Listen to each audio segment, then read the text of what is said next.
I'd like to share a few words. Good morning.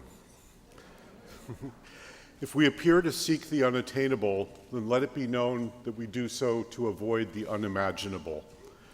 So wrote Tom Hayden in the Port Huron Statement that launched the world-changing 60s student movement and defined a generation. History does not repeat itself, but it does rhyme, said Mark Twain.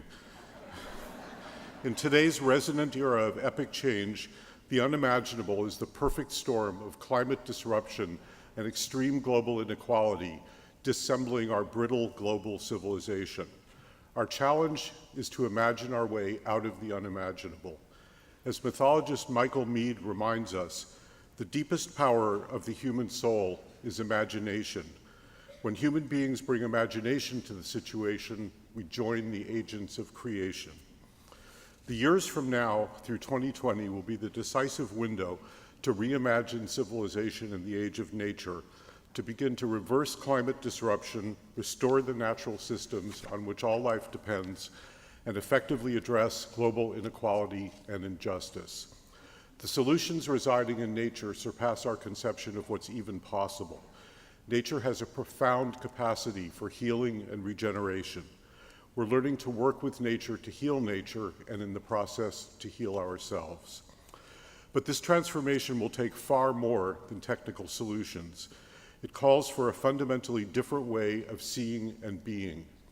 Carl Jung called this kind of civilizational threshold kairos, the right moment for a changing of the gods, a shift in our basic worldview, principles, and paradigms.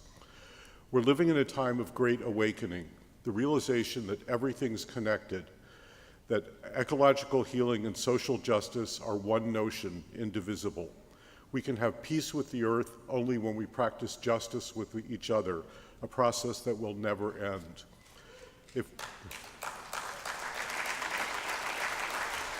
we're to survive as a civilization, we're called upon to heal our deep social wounds and divisions from a place of beloved community.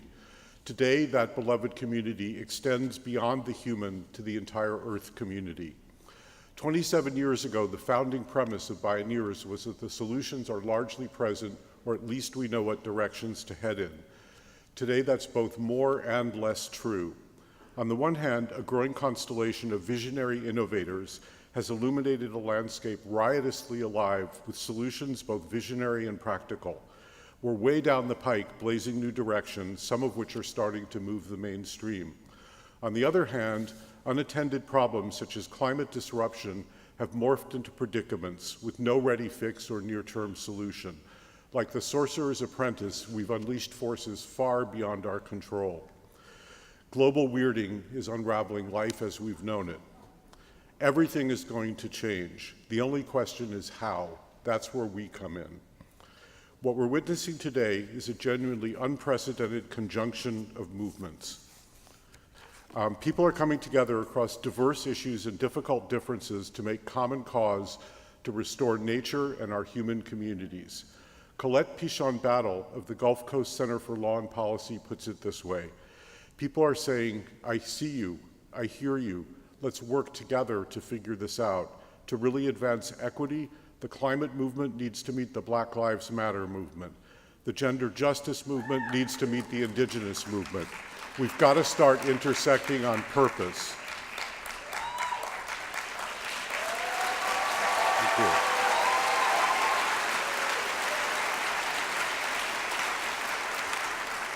They say the best way to predict the future is to create it. Large and rapidly growing movements are reimagining how to fast forward the transition off fossil fuels, build green infrastructures and economies, and scale resilience strategies. Simultaneously, people are reimagining how to overcome inequality, racism, sexism, and the democracy deficit. Over these Bioneers days together, we'll experience the ground truth of these epical transformations. Our charge in these fateful coming years is to turn moments into movements and to convert movements into lasting systemic and structural change in law, policy, governance, and culture. So you might ask, if all these solutions are on tap, why haven't they been implemented more widely? We've not developed ways as a society to think about long-term change. As Farhad Manjoo observes about today's future-shocked world, crises are arising daily from our collective inability to deal with ever faster change. Technology is altering the world. National governments are in a slow-moving war for dominance with a handful of the most powerful corporations the world has ever seen, all of which happen to be tech companies. We now have future blindness in the headlights of a tomorrow pushed by a few large corporations and shaped by the inescapable logic of hyper-efficiency. The rhinoceros in the room, with no disrespect to rhinoceri, is corporate power.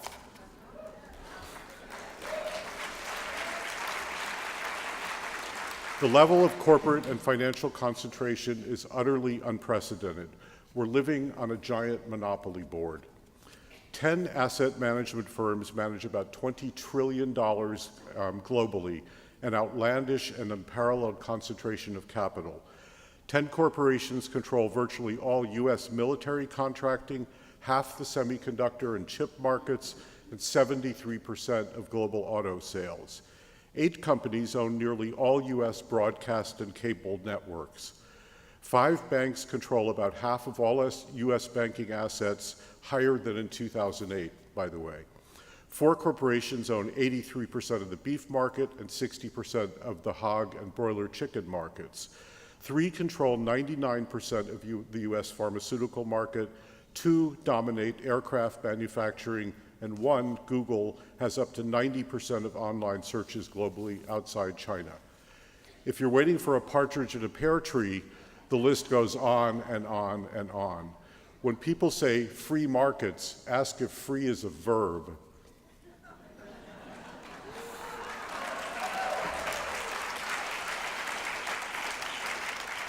Monopoly is disastrous for the economy. Lack of competition raises prices and lowers wages. It stifles innovation and entrepreneurship. Customers have nowhere else to go, so service can and does suck. These cartels also have a monopoly on political power. Punch your ticket to the democracy theme park. The occult technology of monopoly power runs on systemic collusion and interlocking networks of management and control. In 2011, 3 systems analysts at the Federal Institute of Technology in Zurich mapped the towering edifice of global economic power. They built the first ever in-depth international model of who owns what and what their revenues are. Just 737 interlocking networks control 80% of global economic activity. Just 147 corporate entities control 40% of wealth in that network. Some behavior is out and out criminal, according to existing statutes. Most of it is murky or technically legal, costing the rest of us trillions of losses in taxation and retail costs. What's most criminal is what's not considered a crime. Hiding large sums in fake shell companies is the nervous system of how global power elites operate. The US ranks 3rd in the world in financial secrecy, almost as good a haven as Panama and the Cayman Islands. So many of the world's most powerful groups benefit that no one in power remotely wants a transparent system. Legal corruption includes the titanic income defense industry to shield profits and wealth from taxation and scrutiny. The Tax Justice Network estimates that up to $32 trillion is stashed away in tax havens globally. If all the Fortune 500 companies paid taxes on their sheltered profits, the government would garner a whopping $717 billion in revenues. The entire US federal deficit in 2015 was $438 billion. The list of illegal activities is so long that you could make a dent in deforestation just by recycling the shredded documents.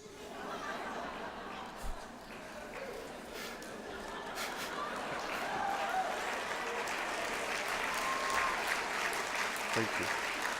The scale is like a cartoon supervillain. When these companies do get busted, it's a corporate catch-and-release program with a fine that's like a stingy tip after a royal banquet. Only minor employees are ever punished. Usually only the whistleblowers land in real trouble. About 2/3 of the world's CO2 and methane emissions dating back to the birth of the industrial era have been the responsibility of just 90 corporations. These carbon majors now face serious liability, fraud and civil conspiracy charges for funding climate deniers while internally acknowledging the chilling science of global warming. They also bear a vertiginous market risk, the inevitable global transition off fossil fuels. They'll fight to the bottom of the 55-gallon barrel. The world is at stake. This corporate racketeering is principally what stands in the way of implementing real solutions to create a restored world. The system is the crime.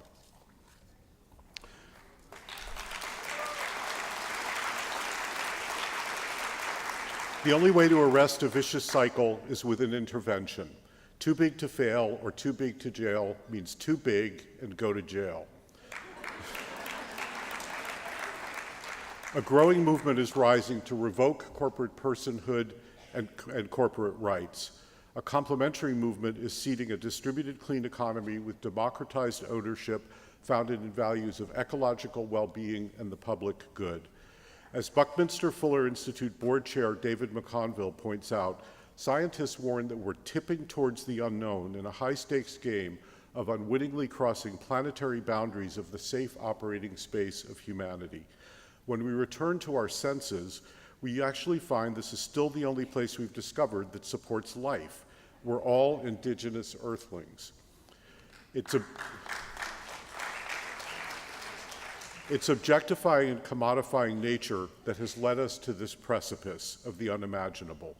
We need to institute legally enforceable rights for nature.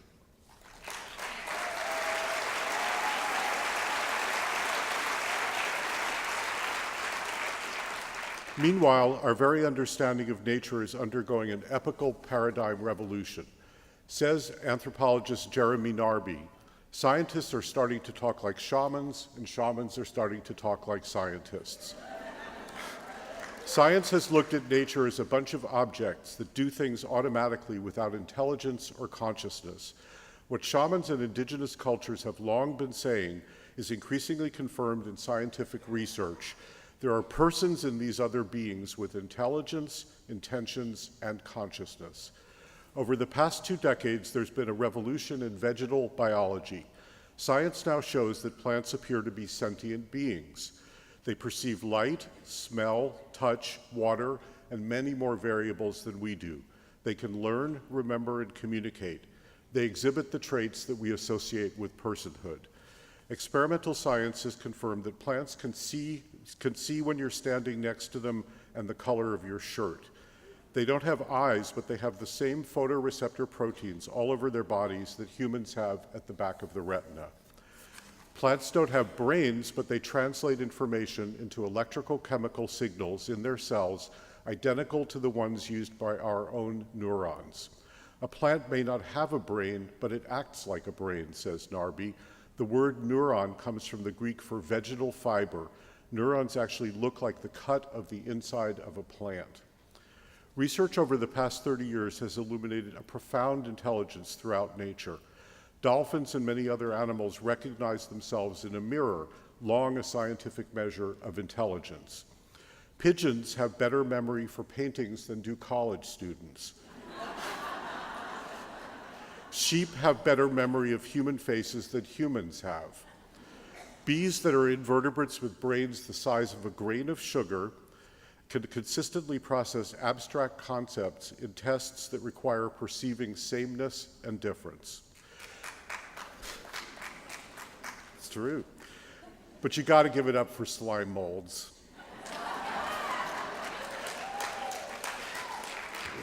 In every single test, these single-celled, brainless, mucus-like blobs that can reach the size of a human hand perfectly solve mazes, another measure of intelligence. Slime molds are so expert at setting up intelligent tubing networks that biomimetic researchers are studying them to successfully design solutions to traffic problems and pipeline architecture. The word intelligence is derived from the Latin meaning to choose between, to make decisions. Clearly, intelligence is pervasive throughout nature. This is what a scientific revolution looks like in real time. It's high time to expand our view of personhood to the natural world, not to corporations.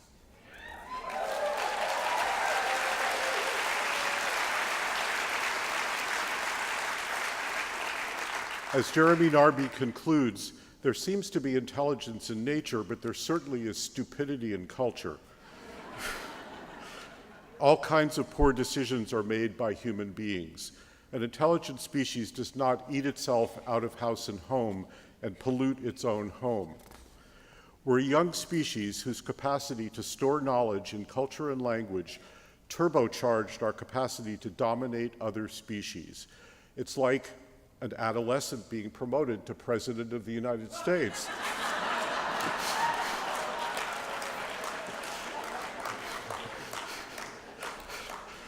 No comment. What's on the menu for us is to become mature, and we've got to learn fast. All this begs the ultimate mystery of consciousness itself. As the biologist Lyle Watson put it, we did not come into this world, we came out of it, like buds out of branches and butterflies out of cocoons. We're a natural product of this earth, and if we turn out to be intelligent beings, then it can only be because we're fruits of an intelligent earth, which is nourished in turn by an intelligent system of energy. We don't have a clue what consciousness is. Emergent theories in neuroscience and newly energized philosophical traditions suggest it's an intrinsic property throughout nature and the cosmos itself. Leading neuroscientist and consciousness researcher Christoph Koch went to India to explore the mystery with the Dalai Lama. The two concurred on almost every point. Commented Dr. Koch, I was confronted with the Buddhist teaching that sentience is probably everywhere at varying levels. When I see insects in my home, I don't kill them. In closing, I'd like to share the words of author and Indigenous activist Penny Opal Plant. Human beings imagined all the things that are wrong. We made it up. Now it's time for us to imagine the world beyond all of the harms. That's the most exciting part of our job, our collective imagining of the future, of tomorrow. It's just tomorrow. It's right there. I can taste it. I can feel it. I can see it. We can do this. This is what we get to do. Thank you, Bioneers.